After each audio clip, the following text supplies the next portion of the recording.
Bonjour à tous les amis et bienvenue sur la chaîne Passion Carna. Vous êtes donc avec Jérémy et là aujourd'hui je me balade en vélo et là qu'est-ce que je vois au bord de l'eau? Alors un petit jeune qui est en train de faire de la pêche à l'aimant. Alors pour certains il y en a qui vont dire que c'est bien, c'est pas bien. Je vous laisserai juger par vous-même en bas de cette vidéo. Alors aujourd'hui je suis avec donc Benjamin, Benjamin qui a quel âge? Donc 15 ans. il a 15 ans. Et il vient de Chalon, il vient de Fanière juste à côté. Donc tout ça, il vient en vélo. Il vient faire de la pêche à l'aimant par chez nous. Alors, oh, d'ailleurs, ça me fait une crainte. Et il vient par chez nous donc un petit peu faire de la pêche à l'aimant, voir un petit peu ce qu'il s'y découvre. Après, pas mal de surprises où on l'a retrouvé donc sur Chalon dans l'Union. C'est lui-même qui a trouvé l'obus en bas de la Marne à Chalon, qui est dans l'Union. Il y a eu combien de temps? Il y a 3, 4 mois. Ouais, on était. Ouais. En été, c'était dans l'été, donc cet été. Et aujourd'hui, qu'est-ce que Benjamin, du coup, qu'est-ce que tu peux nous raconter aujourd'hui? Bah, Qu'est-ce franchement, que tu as fait déjà aujourd'hui au bord de l'eau? aujourd'hui, j'ai fait deux barres de fer, une table, un jouet d'enfant, Donc, des petites bricoles comme les petites plaques de fer et des bouts de grillage. alors, Benjamin m'a raconté donc cette fameuse table qui raconte. Donc cette fameuse table, il l'a trouvée donc sur la commune de Haye-Champagne que tout le monde connaît et que d'ailleurs tout le monde peut me reconnaître là-bas. Il l'a vu de lui-même, donc un monsieur qui a jeté la table carrément à l'eau à la place de le jeter en déchetterie. Et le monsieur a dit c'est plus facile de le jeter à l'eau. Donc voilà. Sinon, qu'est-ce que tu as fait d'autre? Là, tu peux nous expliquer un petit peu sur l'aimant en lui-même, ce que tu as, du coup, avec quoi tu pêches? Alors, je pêche avec un aimant 360 Easy, un aimant qui peut supporter jusqu'à Donc 300, Easy, c'est la marque, hein, on est bien oui, d'accord. jusqu'à Voilà. 300 kilos. Donc, c'est un aimant assez quand même fragile, mais en soi aussi assez fort, qui peut remonter facilement sur des vélos, des barrières, des casiers, un peu de tout. Et comme en fait, comment dire, il y a une forte puissance. Faut pas jouer avec du tout, que bah, la preuve. Donc Et en bref, ce qu'il veut expliquer, c'est que ce n'est pas un jouet, c'est non, vraiment c'est quelque très chose à dangereux. prendre au sérieux. Mm, De faire de la pêche à l'aimant à aujourd'hui, c'est pas un jouet. non, On peut vraiment trouver de tout et n'importe quoi au fond de l'eau. Donc c'est des choses qui sont bons à avoir, bons à savoir, à prendre aussi, parce que c'est toujours mieux que d'aller casser des vitres ou autre chose. ouais. Mais à côté, ça doit prendre du temps, ça doit être vu d'un autre angle que d'un jouet en fait.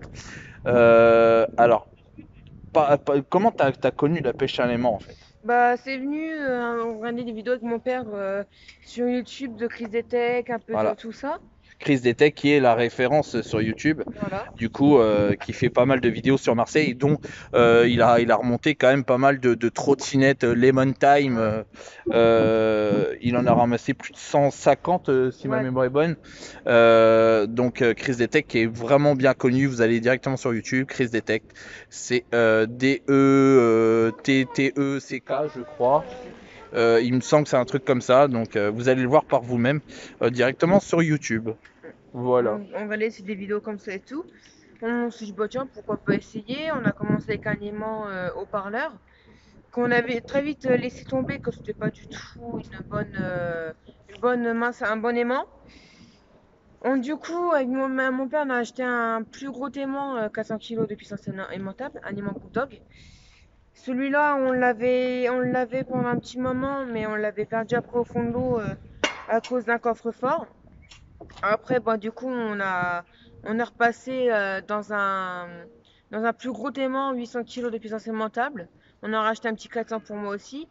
On a acheté aussi un tire-fort pour sortir vraiment les gros coffres-forts ou les scooters ou les Donc un mobilettes. tiers-fort, c'est quoi? C'est juste le poids qui change. La En dimension et fait, le poids. le tire-fort, hein, c'est un truc qu'on accroche à une barrière ou un truc comme ça. C'est un truc qui clique avec une corde assez forte pour tirer nos aimants ou autre chose.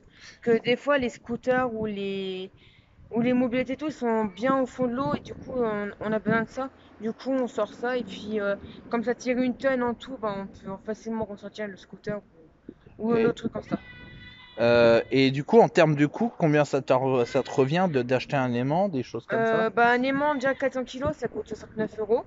Celui-là, je l'ai eu à 100 € avec la corde, tout était compris avec. Donc tu as des sites à référencer ou des choses comme ça? Tu Il as y des a pubs? la maison de la détection. La maison de la détection, donc c'est le plus connu des sites, je pense, et celui que Chris Detect Oui. se sert. Voilà. Oui. Et comment dire, c'est des aimants qui sont chers quand même. Mon père, lui, il a eu aussi pour cher son aimant. Et bah, c'est vrai que ces aimants-là sont assez puissants. C'est vraiment pas un jeu que on peut vite se bloquer un doigt entre une barrière et l'aimant ou se broyer vraiment le doigt. Moi, j'ai eu le coup une fois. J'ai cru perdre mon doigt, mais bon, c'est tout. Mais c'est vrai que c'est vraiment dangereux la pêche à l'aimant que bah il y a ça ou alors des fois quand on monte les objets des fois il peut y avoir des obus ou des trucs comme ça qui pourraient être dangereux pour nous. Donc vraiment la pêche à l'aimant c'est vraiment à faire accompagné ou alors si on est vraiment tout seul à prendre nos précautions, à ne pas trop se mettre au bord de l'eau au cas où si la corde on le lance trop fort et que bah, la corde elle serait trop petite et que du coup on se fasse emmener par la corde ou alors glisser sur un caillou ou sur la boue comme ça et tomber à l'eau. On peut vite se noyer ou alors pas remonter facilement. Et du coup, tes plus gros exploits que tu aies pu faire? Mes plus gros exploits, un coffre-fort Argosy. Il y avait des Donc petits. pour les ceux qui ne connaissent pas, donc Argosy pour toi ça veut dire? euh, C'est la marque, c'est quoi? C'est une référence, c'est la C'est la texture, marque, c'est c'est la marque de la du du coffre-fort. coffre-fort? Oui, il était marqué dessus. Ok. Et j'étais content que en fait quand il était pas, il était ouvert, mais quand ils ont balancé à l'eau, ils ont laissé des bijoux et des sous dedans. Donc c'était vraiment cool à. Donc qu'est-ce que t'en as fait du coup? T'as appelé la police, t'as Bah, fait des choses je, ou je- t'as juste fait ton butin perso j'ai juste fait mon butin perso. J'ai laissé le coffre-fort. On a été chercher et puis c'est tout. On l'a laissé comme ça. Ou alors la même chose, un coffre-fort à Saint-Gébrien. On balance les mains, coffre-fort rempli de clés de la ville.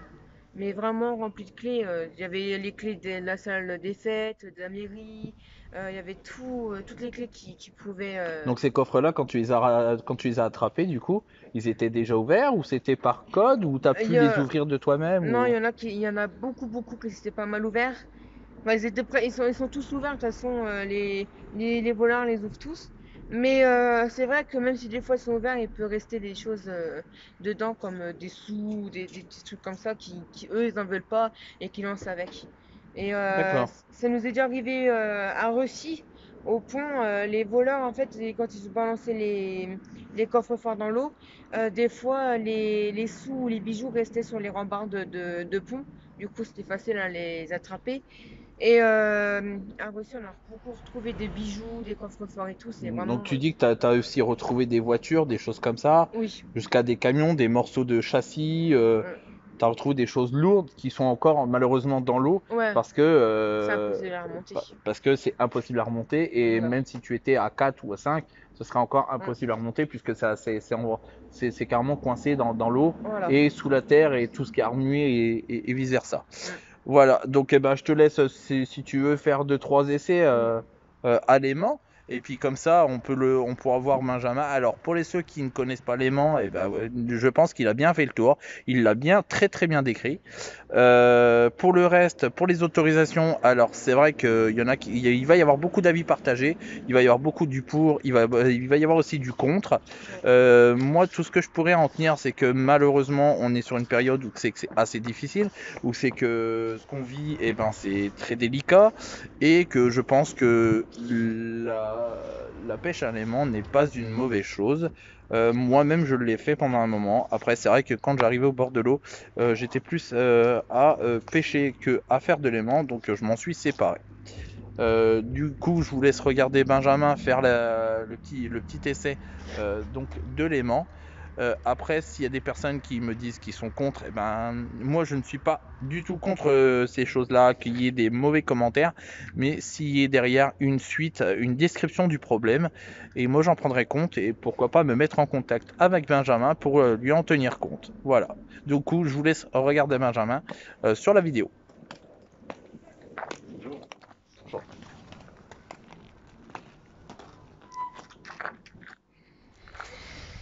Alors du coup Benjamin tu veux aller... Ah ok, il décide de pêcher là.